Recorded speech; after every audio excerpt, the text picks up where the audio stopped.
Good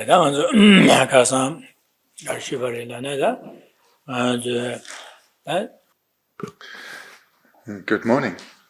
So now a few days together, we've covered the trainings that we need to engage in order to progress through the various stages of training, stages of mental development, in order to arise as Buddhas. So firstly recognizing the great opportunity that this rebirth brings, but developing a sense of urgency through recognizing its impermanence. One needs to reflect deeply on the sufferings of samsara, both the lower realms and especially those of the high realms, coming to develop both a deep wariness for cyclic existence and a dominant aversion or rejection even for the afflictions, the cause of our suffering, thereby giving rise to definite emergence. Then, with that mind well established, which comes about independence on looking at one's own situation primarily, one is then ideally suited to lift one's gaze and take into account all those around you and progressively take into account all sentient beings, recognizing that at a fundamental level, there is no difference between us. None of us want to suffer. We all want to be happy. None of us rejoice when we encounter problems and difficulties. We all want to abide in lasting happiness. So here one is already, through the mind of definite emergence, given rise to a determination, I want to attain lasting happiness. I want to gain freedom from suffering. So these minds we now express towards all beings, ourselves and all beings. And these are the expressions of the minds of love and compassion. May all beings abide in lasting happiness, love, free from all forms of suffering and difficulty, compassion. Meditating on this again and again so that it arises in such a powerful and sustained manner that one is now no longer satisfied with this mere wish. It's powerful and it's dominant within, but it is still just a mere wish. Now one determines, I take this as my responsibility. It's not merely enough that I want my mother sentient beings to abide in lasting happiness. It's actually my responsibility that they are led to attain such a state. Here one generates the wholehearted resolve. But recognizing that one oneself is still bound in samsara, one therefore cannot lead others from experience, and moreover, when one considers the wide variety of karmic dispositions or karmic backgrounds that beings have and thereby their varying dispositions, how can one guide beings precisely? One has to become the most skilled of guides. Therefore, in order to benefit others, I am going to become a Buddha. Then one generates bodhicitta, meditates on this again and again so that it arises in an uncontrived manner. With the generation of bodhicitta, one recognizes that merely developing bodhicitta alone is an insufficient cause to fulfill one's desire to become a Buddha. One has to accumulate further causes, the 6 perfections. So whilst one is training, one engages in these 6 perfections. Whilst one's training one's bodhicitta, one already engages in these practices of generosity, of ethics, of patience, of joyous perseverance, concentration, and wisdom. And having trained well like this, repeatedly over a sustained period, gaining some experience of all these minds, one then is ready to enter through the gateway of those of immense fortune, to enter into the trainings of secret mantra. And there we looked at, firstly, one from a genuine teacher receives initiation into a practice, or one receives empowerment so that one is empowered to engage in practice. When one receives initiation, one accepts the vows of secret mantra, and one receives oral instructions, samayas. One recognizes then these vows and samayas have to be guarded well, kept properly. And one then comes to study how to train in the tantric practice, and thereby recognizing that one needs to engage in the 2 stages, and first the generation and completion stages. So this then is what we've looked at over our days together. Just to repeat then about the final part that we looked at, because it's just been most recent, that to enter into Tantra, one receives initiation or empowerment into Tantric practice from a genuine teacher. Then one, in that process, one receives vows and samayas, which need to be guarded in the same way that we guard our life. Then learn about the practice to engage in, and engage in the two stages of training, the generation, and then independence on completing this training in the generation stage, the completion stage. In the 12th verse, which we looked at yesterday afternoon, the first line refers to the classes, or mentions the classes of Tantra. So there are 4 different classes of Tantra, which one can train through in a progressive sequence, starting with action Tantra, moving to performance Tantra, yoga Tantra, and highest yoga Tantra. So there is a difference in these, the method of training in these various classes of Tantra. And what we see at the end of the first line, the 2 stages, this specifically refers to, as was said, generation stage and completion stage. And those 2 stages are found in highest yoga Tantra. The earlier 2 levels of Tantra have a different method of training. So when it says 2 stages, it's referring to the 4th of the classes of Tantra, highest yoga Tantra. For the lower classes of Tantra, so those below the highest yoga, so the first 3 classes, one also needs to receive initiation, wherein one will receive vows and samayas, and these also then need to be guarded. So the process is the same. The difference comes in the practice itself. And again, the 2 stages refer specifically to highest yoga Tantra. Now we come to the final 2 verses. So this presents the dedication of merits accumulated, or can be expressed as prayer. So the 13th verse. Thus may the spiritual teachers who illuminate the noble path, and the spiritual friends who practice correctly, all have long life. Please inspire me to thoroughly pacify and eliminate the mass of outer and inner hindrances entirely. The first line. Thus may the spiritual teachers who illuminate the noble path. So the first word, thus, this is our connecting word to what has come previously.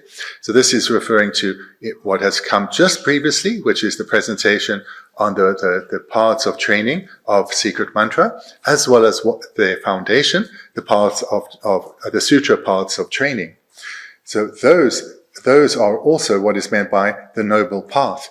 And just to say as an aside, this word I've translated as noble, it's not the word we normally have translated as noble, which is for Arya being. So it's not the Arya path. It could be translated as the excellent path or the good path. So and here then one's dedication starts with those who teach or illuminate this noble path, our spiritual teachers.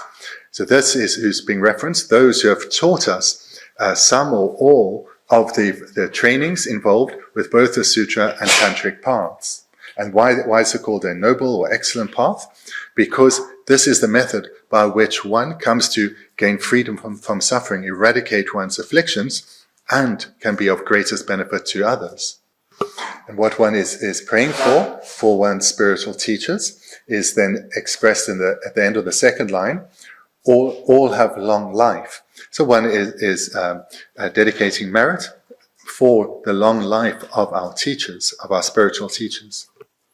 The reflection that one should engage in before reciting a dedication prayer like this is to generate a genuine appreciation for one's spiritual teachers.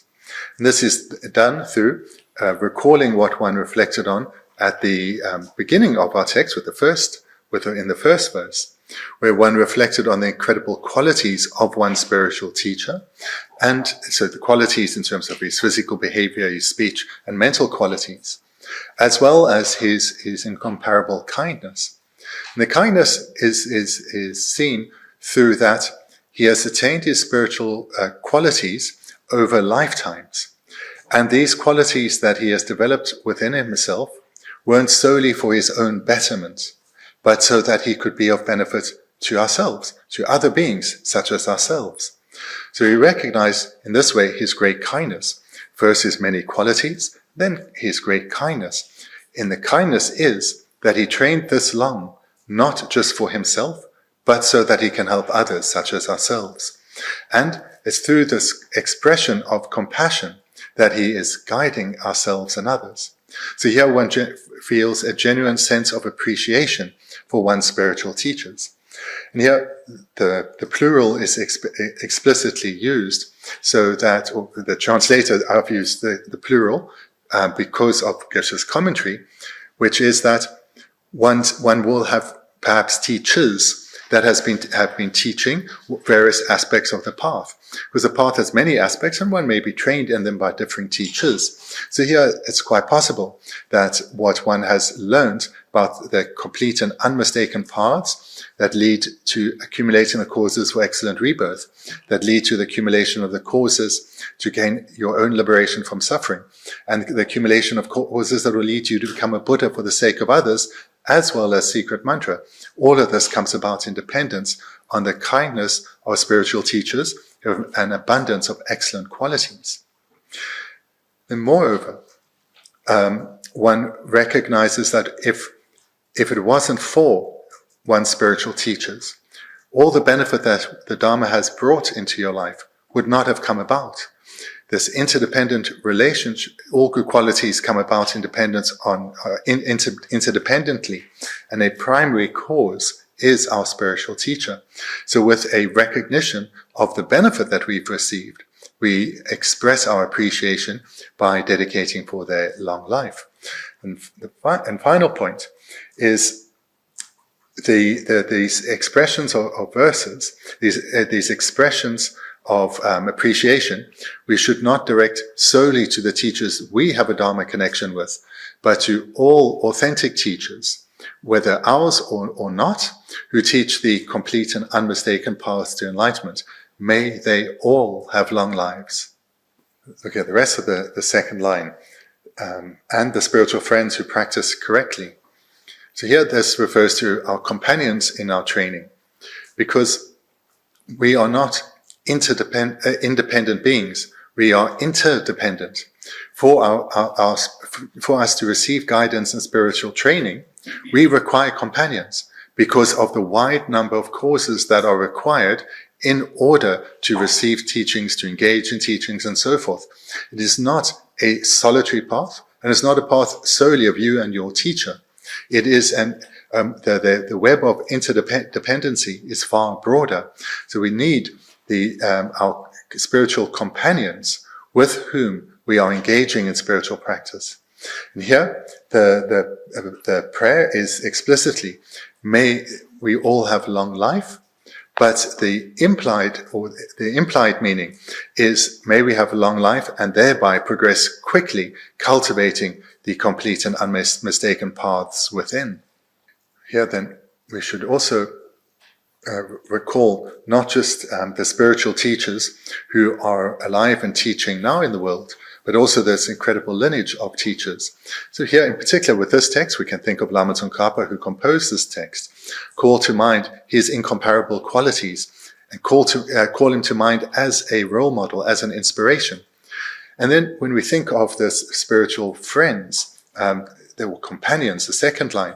There we can also be aware of this entire lineage over centuries that has kept these teachings alive, and thereby, in this distant times between now and when this text was composed, we are able to engage in this text due to this unbroken lineage of great beings.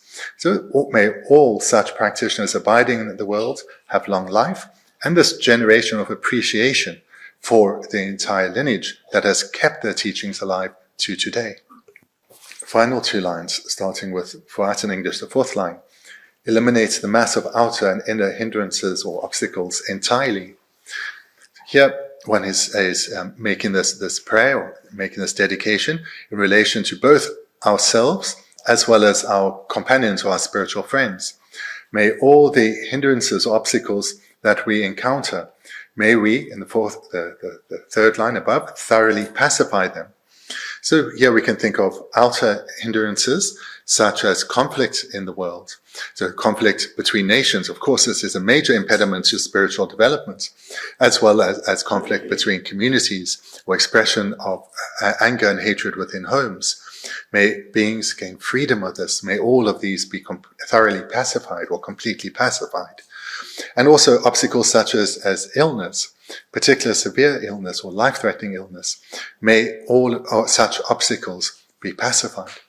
And then also where the materially there are obstacles, may favorable conditions be acquired.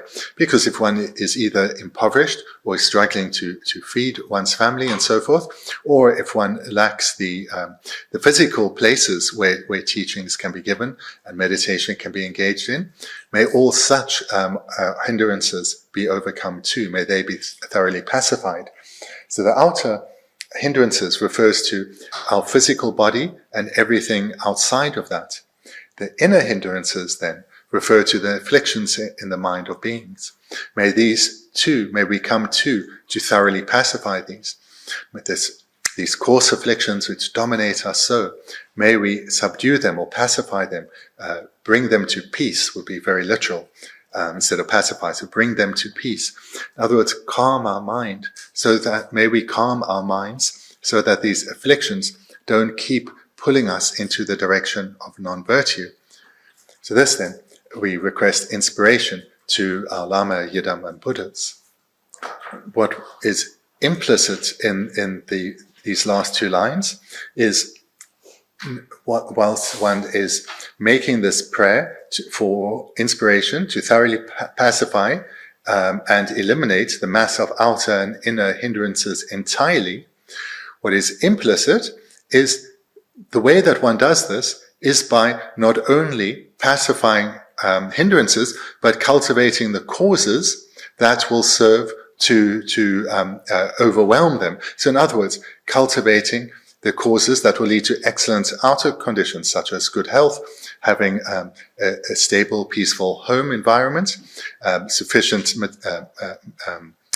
financial security, to have a place where one can engage in the Dharma, and so forth. So the outer conditions, as well as inner conditions, that may, to overcome the hindrances, the inner hindrances, this too is done through cultivating the opposing ways of thinking.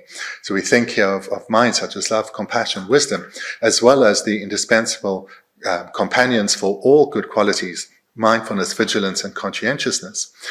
So these we are implicitly requesting inspiration to cultivate, because again, the way to overcome hindrances is through not only subduing hindrances, but through cultivating opposing minds, which is how we subdue the hindrances. So to summarize the verse then, one is making prayers that one's spiritual teachers who illuminate the excellent path, who illuminate the complete and unmistaken teachings, and not just presenting the knowledge, but are guiding us in cultivating this knowledge, may they have long lives. May they abide with beings, teaching them, guiding them.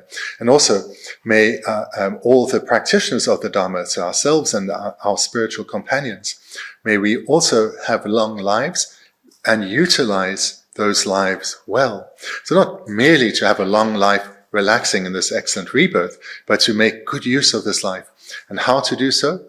By following precisely the advice that our teachers give us in the teachings, learning the meaning of what's being taught, and following the guidance in how to cultivate those good qualities, cultivate the Dharma within.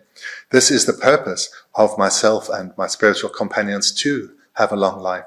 May we do so, and to bring that about, the third and fourth line, may we eliminate and pacify completely all the outer and inner hindrances through cultivating the required outer excellent conditions and the inner good qualities, so as to overcome the inner hindrances, the afflictions. So that in summary is the 13th verse.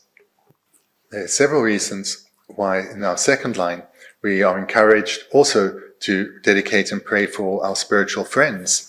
So just to say, as a translator, in this context, spiritual friends means like companions, as opposed to spiritual teachers. So the reason is, as already mentioned in terms of our spiritual friends, our companions, is because it's independence on each other that we can engage in the Dharma and we can grow spiritually. But moreover, the further reasons why to dedicate for each other's spiritual well-being and long lives is because it comes together with rejoicing in each other's endeavors, in each other's virtuous endeavors. And this is important to do because the minds such as competitiveness and jealousy are afflictions. These hinder us. Why be jealous of those who are progressing towards happiness? Why be competing with those who are progressing towards liberation? This should be our heart wish, wanting others to be happy. So here, by dedicating for them, in effect, one is rejoicing in their virtuous endeavors and wanting them to be ever more successful. And to make this prayer particularly vast, it's important that these first two lines are expressed to both one's own spiritual teachers, as well as all genuine spiritual teachers throughout the world who are teaching the complete and unmistaken path. As well as the second line, not just ourselves and our own spiritual friends, but all practitioners who are striving to cultivate the good qualities within. We should dedicate to all of them so that their outer and inner hindrances are completely eliminated through quickly developing all required inner good, excellent conditions as well as outer conditions. So this is really important. It makes our dedication far vaster and is much more in line with the motivation of the Bodhisattva. The rejoicing in the virtue of others is really of immense importance and all too often overlooked. And rejoicing with real sincerity, really being happy in their success. So to illuminate this, there's a story from the Buddha. He was invited, together with his large retinue of many monks, was invited to partake in a meal or invited by a king. On the outskirts of the grounds where the Buddha and the monks were receiving this feast were beggars.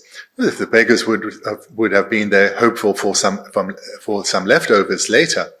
But one beggar in particular, she looked at what was happening and she thought, oh, I'm impoverished. I so wish I could give, but I can't. I don't even have for myself, let alone to give. But our king, he is so fortunate. He has the opportunity to offer to the Buddha as well as this large number of monks. The king, on the other hand, his motivation was a bit mixed. Of course, he wanted to offer to the Buddha and all these monks, but there was a part of his motivation which was, I want to offer to such an esteemed and large community because I will get a good reputation. Amongst my peers, the other princes and kings in the area, I will be known as someone of not only great generosity, but great wealth. This is fantastic. So here the king is thinking, his motivation is very mixed with also these worldly thoughts about reputation, what others will think about him.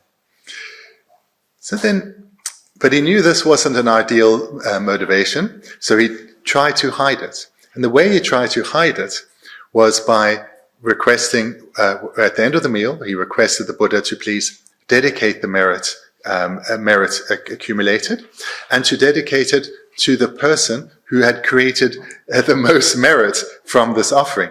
So it was clear he thought that was going to be himself. But he was trying to mask his excitement at this by making this request to the Buddha.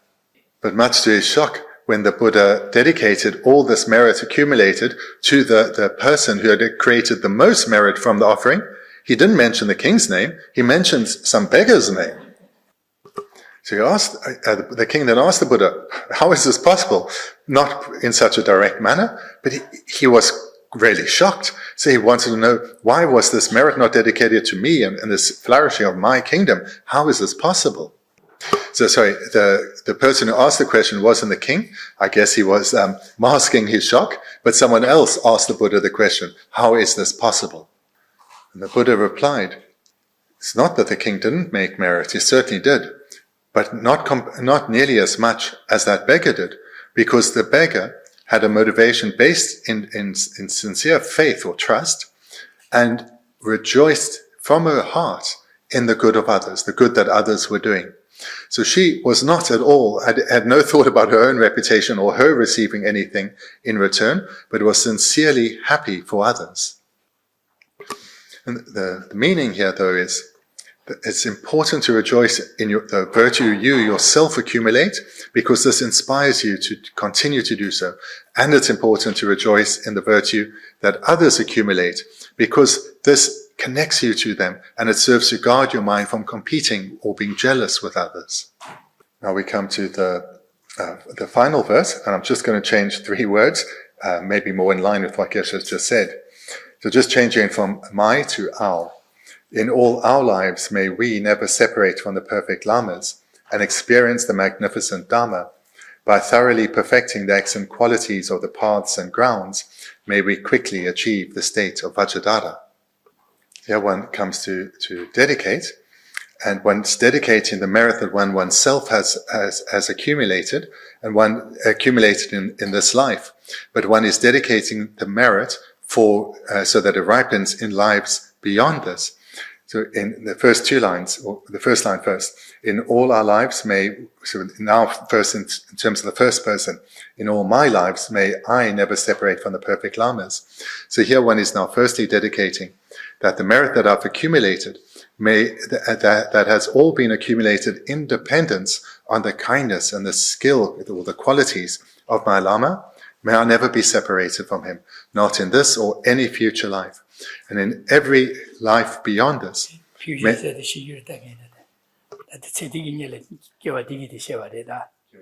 So let's erase what I've just said. So starting again. So looking at the first line and then the second line, but in terms of first person. So one's dedicating all one's merit, so what I'm going to say now is implied. It's not here, but it's implied. That I'll dedicate all this merit so that in whatever remains of this life, may I never be separated from my perfect lamas, those who, through their guidance, through their good qualities and their compassion, who have guided me to create this merit, I dedicate it so that I am never separated from them in this life. And that, now the second line, I continue to receive their teachings and apply myself to cultivate those teachings within. So this is then about this life.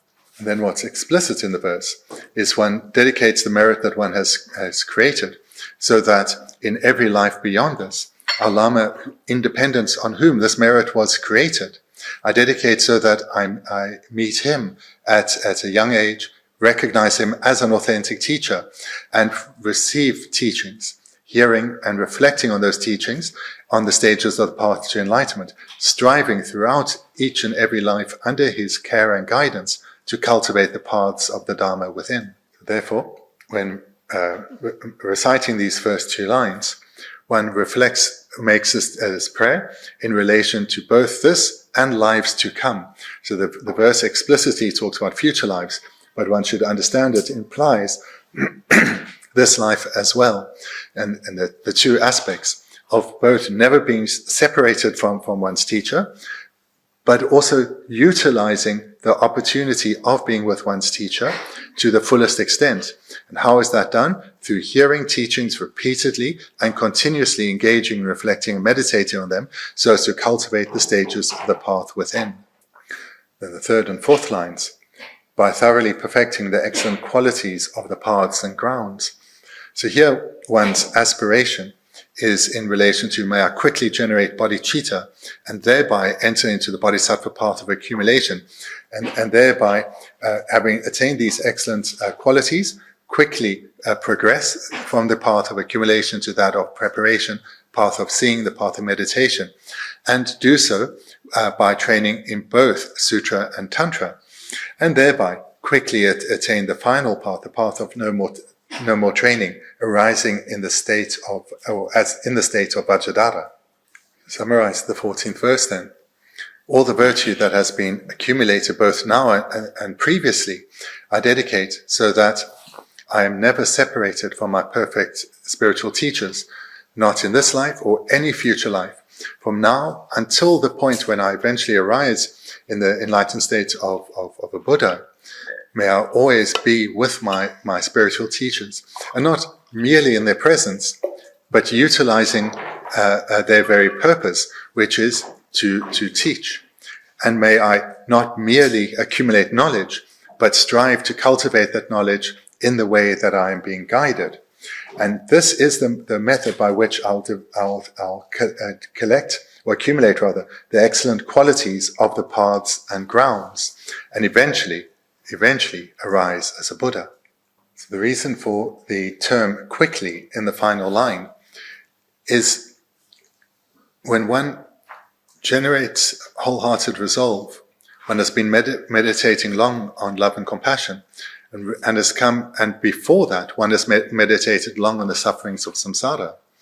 So one has now, when one develops wholehearted resolve, has recognized the great need in our world, need for beings to be guided into accumulate the causes that will lead to happiness and to avoid the causes that will lead for suffering.